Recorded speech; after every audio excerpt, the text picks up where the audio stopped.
I first saw the house in a dream. Not just once, over and over again, for years. In my sleep, I would walk through a quiet field at dusk, the grass tall, swaying, the wind humming a low, haunting melody. And then, out of nowhere, it would appear. A small, two-story house with green shutters, a wraparound porch, and warm light glowing from its windows like someone was waiting for me inside. I never entered.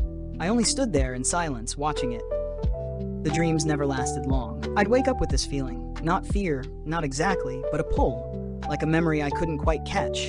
It started when I was 17. Back then, I just chalked it up to teenage weirdness and too much late-night pizza. But the dream never stopped. Even after I got older, married, had a child, the house would still return to me some nights. Unchanged, waiting. Then, 23 years later, I saw it. It was late autumn. My husband and I had been looking for land outside of town. We were both tired of city noise and traffic and wanted to give our daughter a place with trees, stars, space to breathe. We drove down a long gravel road, following the real estate agent's directions. I wasn't even looking up, just scrolling through emails on my phone until we stopped. And I felt it before I saw it. That strange pull in my chest. That almost familiar tension, like I'd been here before. I looked up. The field. The shape of the hills. The curve of the road. All of it. "This is it," I whispered. My husband raised an eyebrow. "You've never been here." I nodded slowly. "I know, but I have. It wasn't the exact house from the dream. There was no house yet, just open land. But I could see it in my mind like a ghost on the horizon. Green shutters, porch that wraps around, light in the windows. That night, I couldn't sleep. I sat up in bed with my laptop, pulled up floor plans, house styles, architecture references. None of them were right. Until I opened one titled Farmhouse with Porch Option 3. My breath caught. It was the house from my dreams. Exactly. Same slope to the roof, same shape of the windows, same porch posts. I clicked on it, heart pounding. That was the night I stopped questioning the dream. I knew what we had to do. My husband didn't fully understand, but he trusted me. "If it feels right," he said, "we'll build it." And we did. It took a year. Every decision, from the color of the shutters to the width of the porch steps, felt like remembering, not choosing. I even knew where to plant the lavender out front, where the swing should hang. When it was finished, I stood in the field just as the sun dipped low, casting gold across the house. And I cried, because I wasn't looking at a dream anymore. I was home. The first few months in the house were peaceful. My daughter loved it. She named the pine trees in the backyard. My husband built a fire pit. We had slow mornings, quiet dinners, early nights. Then the dreams changed. I was still walking through the field, still approaching the house, but now I was inside. The dream version of the house looked just like ours. Same furniture, same pictures on the wall, but everything was a little older, like time had passed.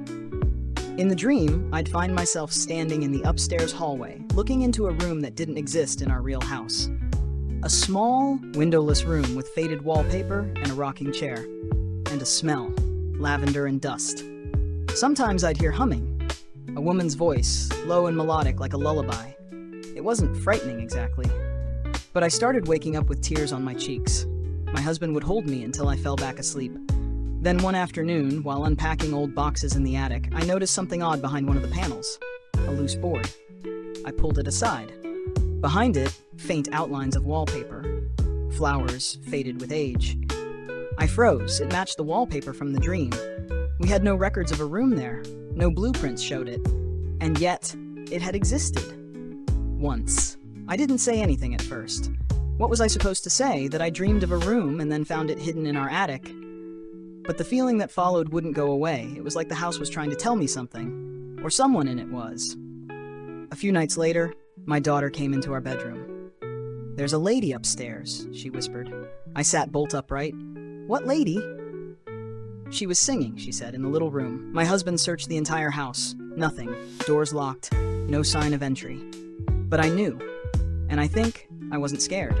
Not anymore. Maybe that dream, that house, that field, maybe it wasn't just a premonition. Maybe it was a memory or a promise. Maybe some part of me had been here before, in another time, another life. Maybe that woman humming in the attic wasn't a ghost at all. Maybe she was me.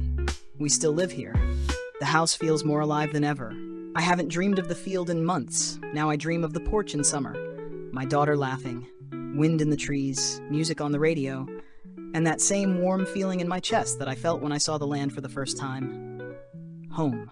Some houses aren't just built, some are remembered. Midnight Whispers is a place for kindred souls. If you feel like you found where you belong, please like this video and subscribe to the channel.